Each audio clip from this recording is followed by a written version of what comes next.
This here is Charlie Quinn, no familial association with any other crazy people. In his many years alive, he's seen most of what the lands between has to offer, and he's decided he hates it all. Sacrificing his first two eyes for a way cooler third one, he set out on a journey to burn the lands between and let chaos take the world, and he'll be doing it using only weapons and spells that inflict madness. But that's a long way away. First, he's got some shopping to do. After being insulted by the locals, "You tarnished, a tarnished of no renown. Tarnished when you are maidenless. Tarnished. he's taken a detour into the New York subway, which allows us to get the Flame of Frenzy. Bursting fire from our third eye will be our only method of self-defense until we're well past Godric. Now Charlie could theoretically go get these things now, but we're gonna keep things local, and only move on once our landlord is dealt with. So for now, here's a sweet shopping montage.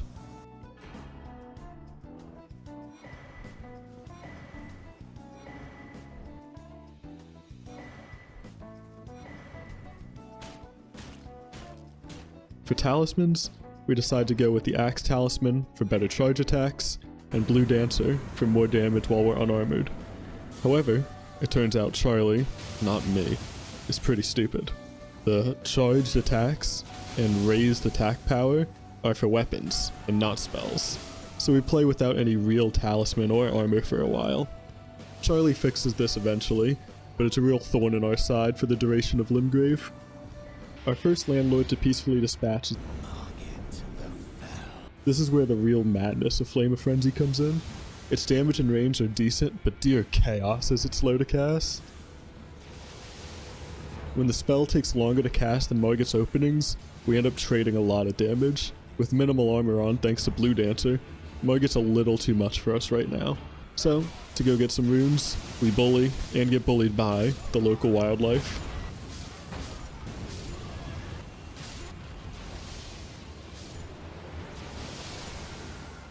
We're especially good at killing these Erdtree avatars, which personally brings me great joy. Then, we relieve the local miners' union of their duties and smithing stones to upgrade our weapon. Now, with the local area saved, it's back to but for real this time. We try to play from far away, taking our openings when we can to nuke up close. Honestly, I still hate the delay on these attacks, but after a few untimely deaths, Margit falls.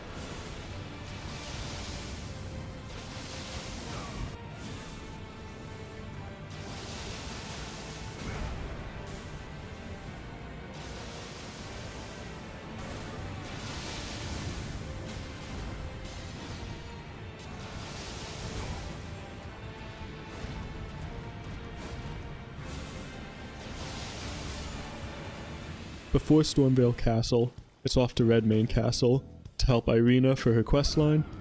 After some expert parkour, Charlie tactically runs away from this Leonine until it gets its stealth sucked.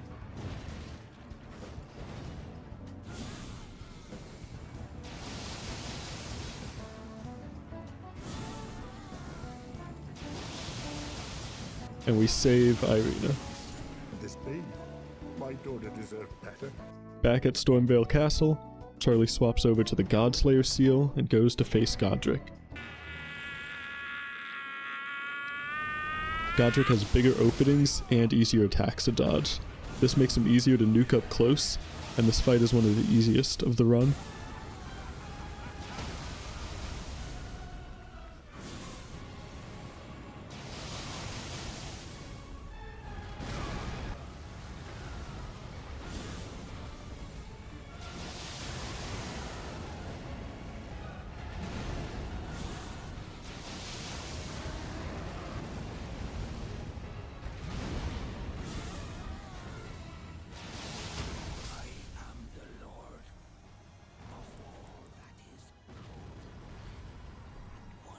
With Liurnia open to us, there are a few new madness tools to pick up. But first, we need to feed this suspiciously familiar girl some grapes. I also get a real talisman for once, which will boost our faith, and another Erdtree avatar down. and we take an intended route up this cliff to Madness City, where Charlie's spoils await. Past the Eye of Sauron, up the Dark Tower for Howl of Shabriri, kill this beetle for Frenzied Burst, and win this mirror match against Vike for his War Spear, our only Madness weapon for the entire base game. This will be invaluable against bosses that are fire resistant, with openings too small to get those super long cast off. Much better equipped, Charlie's off to deal with Sarag at his entrance exam into Raya Lucaria. I'm not sure if killing the guard dog is the best way to get into a college, but what do I know? I'm not a magic professor.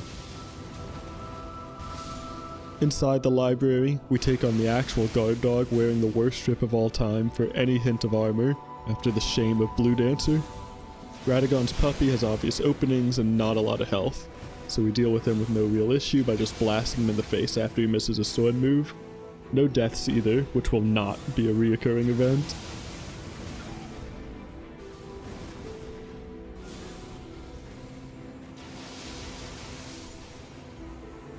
And Radagon's icon gives us a second usable talisman. And after several failed attempts to bait the Carrion Knight into death by Bottomless Pit, I realize he's one of the only actual people we can inflict madness on. So instead, I go full sniper, disrespect him, then steal his drip. Now Renala. Renala's gonna be a problem. Our spear helps deal with her choir girls, but her 2 HP bars are brutal to get through without eating her spells.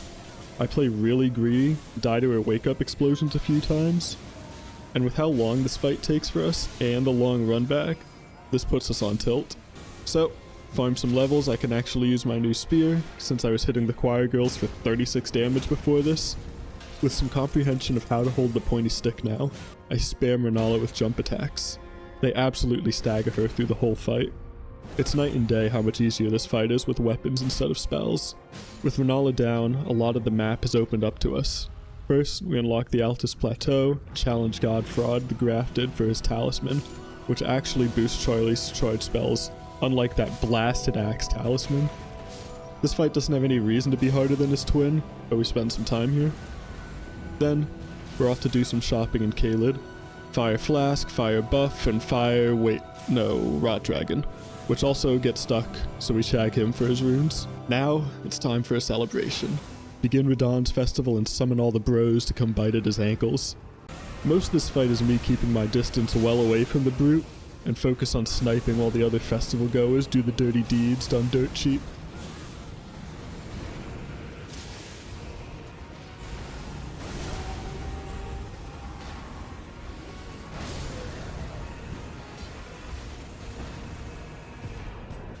I continue my sniping spree with Commander O'Neill and proceed to make Gowry very, very sad, but it's worth it for the insane incantation boost talisman. Over in Mount Gelmir, we pick up Golden Vow, bully the Gravity Cow with more snipes, pick up the Fire Scorpion Charm, Erd Tree Seal for the best faith scaling, and grind some ugly little creatures for their hat, which gives damage when we take madness. Finally, we upgrade our new seal in preparation for the Noble Fatty.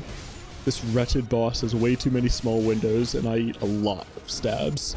But the old reliable of staying the heck away and sniping never fails. It's not honorable or exciting, but neither am I.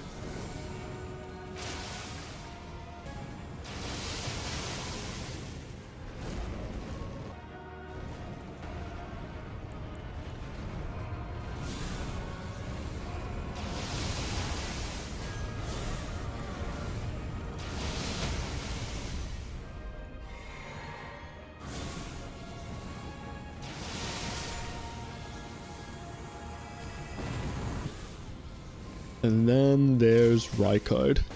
2 health bars, 80% fire resist, and a lava pool. Well, there's always next run. So it's up to +9 seal and eating Draconic Tree Sentinel fireballs. But playing like a baby hasn't failed me yet, and surely that will never change.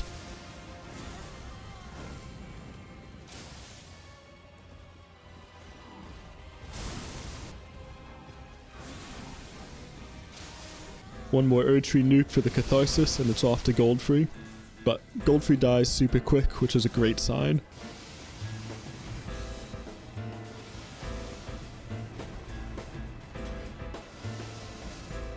Morgott gets a quick hit on me out the cutscene, so I nuke him from distance before he gets to use a real move.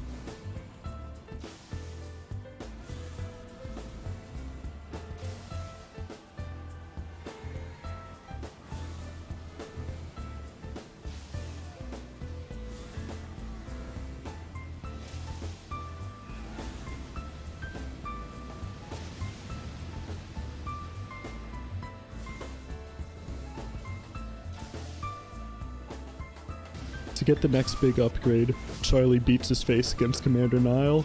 His goons aren't too hard to deal with, and then it's back to the old sit back and shoot. With access to Consecrated Snowfield, we get Unendurable Frenzy, our best spell, which is an absolute bomb that will enable some funny fights later, especially with no FP consumption in our flask.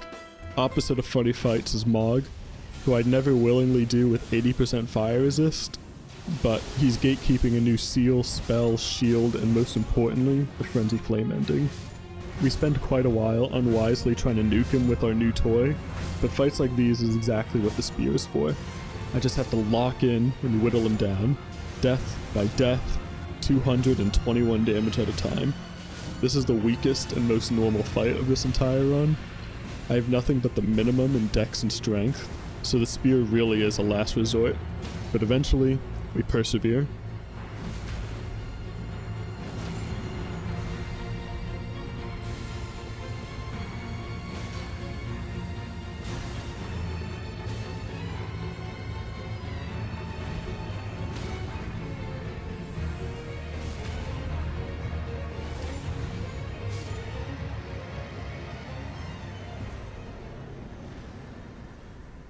After reaping our rewards, we embrace the Three Fingers and give Hyetta the Gift of Flame in exchange for the Frenzy Flame seal, which still benefits our spells if we hold it, even if we don't cast with it.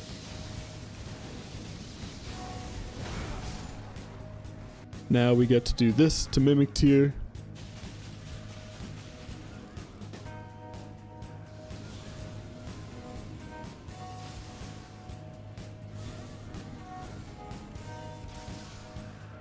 And this to the Stag.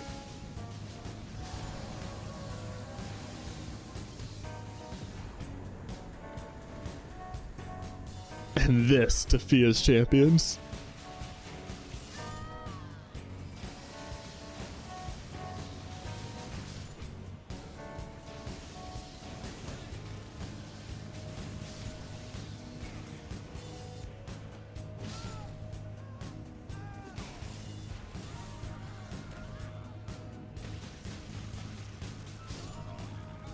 But now, it's time for Fire Giant, the absolute wall of this run.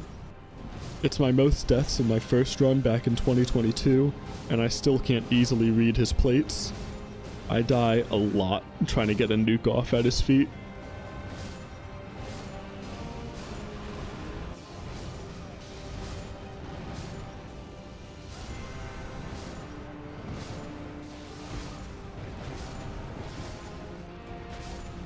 I spec entirely for mana reduction and pray doesn't roll away. This is able to do some serious damage in one burst in both phases, but it's never enough to finish him off.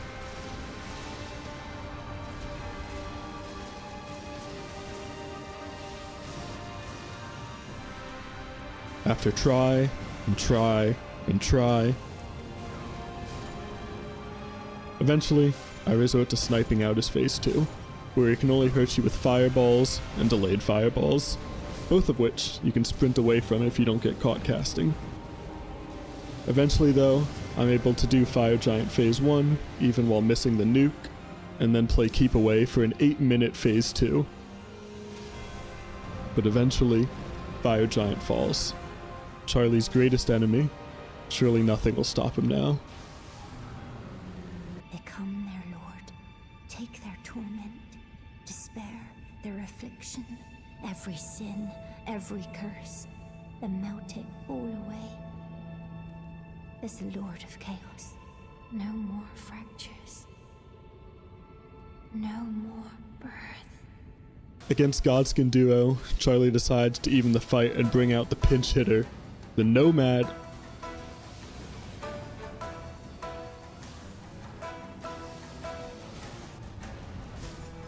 bring out the pinch hitter, Mimic Tier, the only one he can trust, to make this fight a 2v2.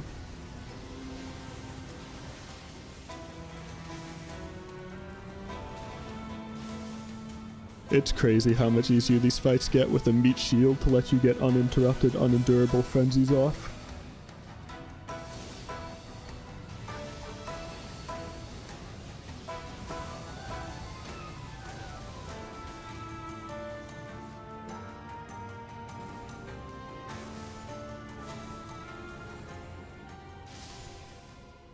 Placidu Sax is a big mamma jamma.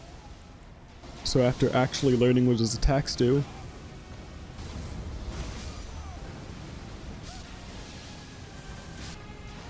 we're able to put in some absolutely serious damage against him, and he dies in only a few attempts.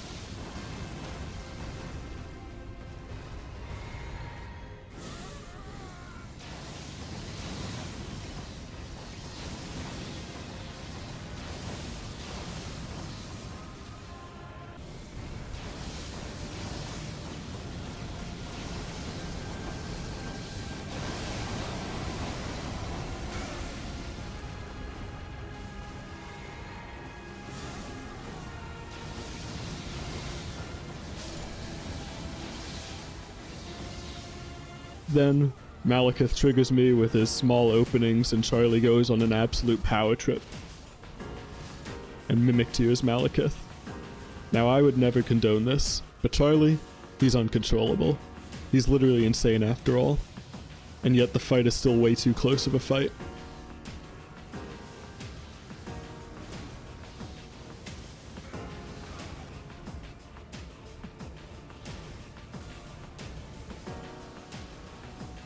Don't worry, this is the last we'll see of our clone. Gideon is, well, insane now.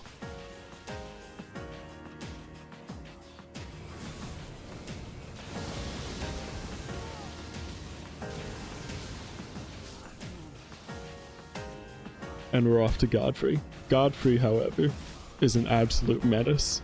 His openings aren't great, his damage is huge, and I cannot read Hoilu. So after being sufficiently bullied,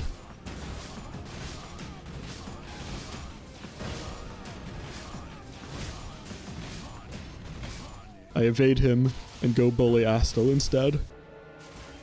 Well, we get eaten a few times, then poke him to death.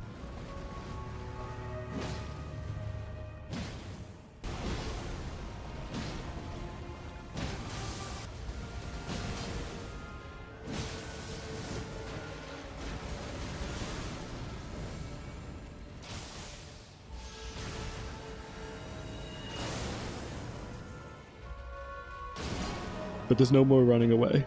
It's time for Godfrey.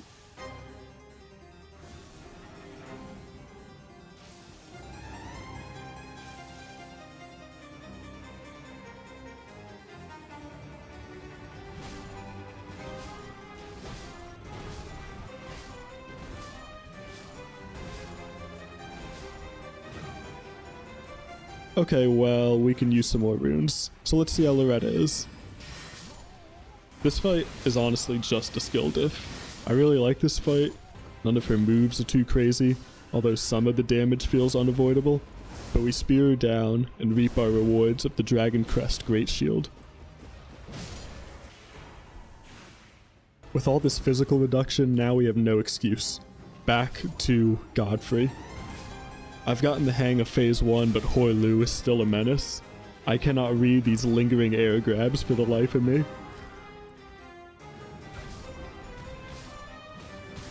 To beat him, I settle on the strategy of sniping Godfrey down at the start of the fight, staggering him with the spear, and critting him into Phase 2, which I spend running away. Dodging doesn't work for me against this guy, so I just get the hell out of range and throw some Frenzied Burst and stabs in when I can.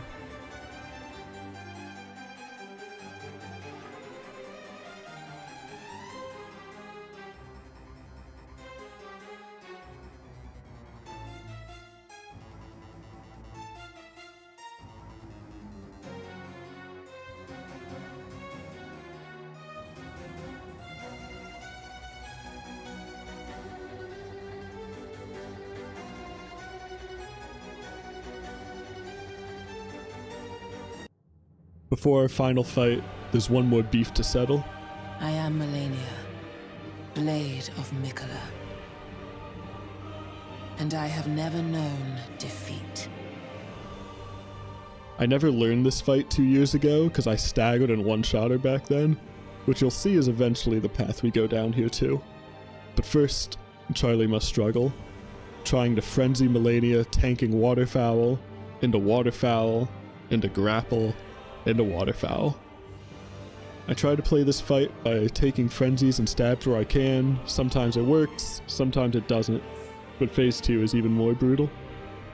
We get a super close call early on, but her lifesteal makes any mistake extra embarrassing. So I try a lot of stuff, but eventually the winning strategy was right in front of us the whole time. I spend phase 1 abusing her bad aggro to snipe her from far away, and keep running in circles until it's time to dodge through waterfowl.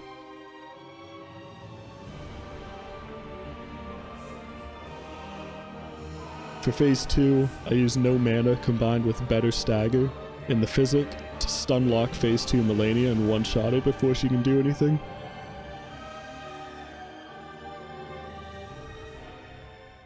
Last but not least is Radagon, an Elden beast. Radagon is the true final boss here. In total, this fight takes about 65 tries, and Charlie only sees the big space fish about 5 times. Charlie spends some time trying to one-shot Radagon, fails, tries to snipe him, gets outclassed, then resorts to the old reliable spear, which is where the real lack of skill shines, eating teleport, grapple, and lightning bolt, but eventually, we get to Elden Beast. First, unendurable frenzy results in us getting fried, so, with the new horse mechanic, I resort to old reliable, staying the heck away and sniping him from afar. The horse makes most of Mr. Beast's moves trivial to dodge, except for these golden sword swings, which cost me every hit! But, eventually, we win.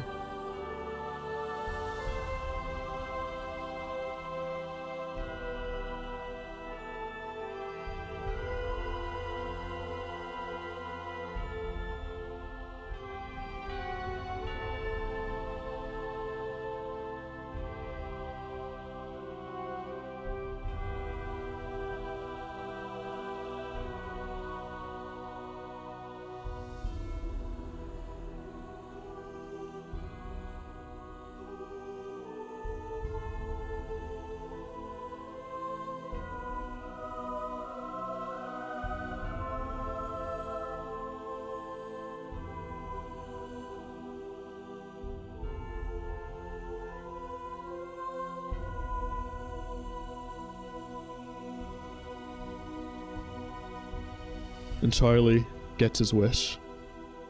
Lord of Frenzied Flame, may chaos take the world. As the ending and outro play, I want to thank you for watching. Please like, subscribe, and drop a comment if you want me to bring this build into the DLC. This took forever to make, and I did it all myself, but it was worth it. Making this was a lot of fun, so I hope you enjoyed too. Stay tuned for more RPG videos in the future. Take care now.